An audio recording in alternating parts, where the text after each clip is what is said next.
Thank you for watching ask triple I EM।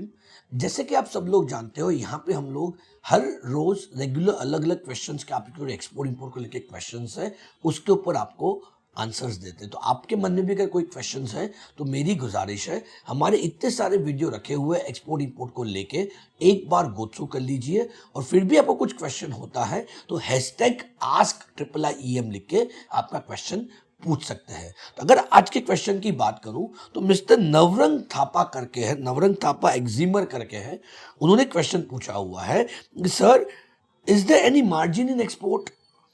For example, if onion can be exported at lower margin, can this be denied by custom department? Is there any low or high margin ratio in export? Please let me know about this query.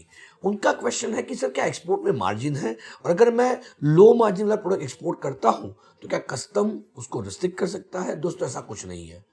Export में definitely margins है, वो depend करता है कि आप कौन सा product export कर रहे हो, राइट? क्योंकि एक्सपोर्ट की अगर जब बात करते हैं, सबसे पहले मार्जिन की अगर बात करें तो आपको सबसे पहले तो जीएसटी का एप्लीकेबल नहीं आता, जीएसटी फ्री है, राइट? तो पहले तो वो अगर जो आप यहाँ पे एवरेज बात करते हो 12 से लेकर 18% जीएसटी लगता है, वो आपको भरना नहीं, तो वो आपका सबसे पहला बेनिफिट है।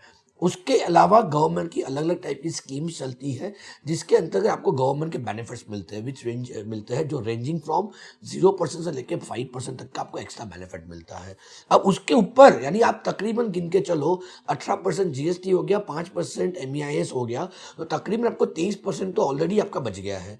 उसके ऊपर आप जितना मार्जिन लेते हो, क्योंकि इंटरनेशनल मार्केट उतना कॉम्पिटिटिव भी होता है, राइट? क्योंकि आपको सिर्फ इंडिया से नहीं पूरी दुनिया के साथ कॉम्पीट करना पड़ता है। तो आप कौन से टाइप के प्रोडक्ट के अंदर आप काम कर रहे हो और किस तरह से आप एक्सपोर्ट करना चाहते हो, राइट, वो डिपेंड करता है। अगर आप कोई प्रोडक्ट एक्सपोर्ट करना चाहते हो तो वहां पे आपके मार्जिन पर्टिकुलर आप केयर कर सकते हो। पर अगर कम्युनिटी एक्सपोर्ट करते हो, क्योंकि वहां पे रोज का फ्लक्चुएशंस होता है, राइट? अगर कम्युनिटी का स्पेसिफिकली आपने जो पूछा हुआ है ऑनियन के बारे में, तो ऑनियन रोज फ्लक्चुएटेड मार्केट है।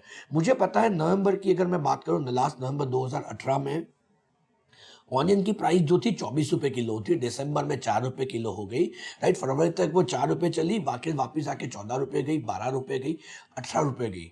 आपने एक्सपोर्ट किया या नहीं किया, यहाँ पे रोज अप एंड डाउन मार्केट का हो रहा है, राइट? सो वो डिपेंड करता है आप कौन से टाइप का प्रोडक्ट और कौन सी कंट्री में एक्सपोर्ट करते हो, राइट? तो उस तरह पे डिपेंड करता है कि जहाँ पे आपको आपकी मार्जिन की और प्रोडक्ट की सिक्योरिटी रहती है, राइट? तो मेरे हिसाब से अगर आप ऑनियन या ऐसे कोई भी कम्युनिटी एक्सपोर्ट करना चाहते हो तो मेरी आपसे रिक्वेस्ट है कि प्लीज एक बार प्रॉपरली बायर को वेरीफाई कर लिए जिसको आप माल दे रहे हो, क्योंकि बहुत सारी ऐसी एग्रीकल्चर कम्युनिटी है जो क्रेडिट्स पे जाती है वहां पे, राइट? और उसके बाद कंसाइनमेंट सेल बेसिस पे बिकता है मार्केट और कमीशन लेके आपको पैसा ट्रांसफर होता है। तो वो सब वेरीफाई कर लेने की आपको जरूरत है। Otherwise there is no as such restrictions by the customs, right, कि आपको इतने में ही एक्सपोर्ट करना पड़ेगा, इतने में ही इंपोर्ट करना पड़ेगा। यस, बहुत बार ऐसा होता है कि जब कोई शॉर्ट सप्लाई होता है या ओवर सप्लाई होता है, दोनों चीजें, अगर इंपोर्ट कर रहे हो तो ओवर सप्लाई हो जाता है, एक्सपोर्ट हो रहा है तो शॉर्ट सप्लाई हो जाता है। वैसे केस में गवर्नमेंट ऑफ इंडिया या कस्टम MIP लगाता है या मिनिमम इंपोर्ट प्राइस, या MSP लगाता है, मिनिमम सेलिंग प्राइस, राइट? वहां पे आपको इतने प्राइस पे ही आपको एक्सपोर्ट करना पड़ता है, बट वो रेयरली होता है।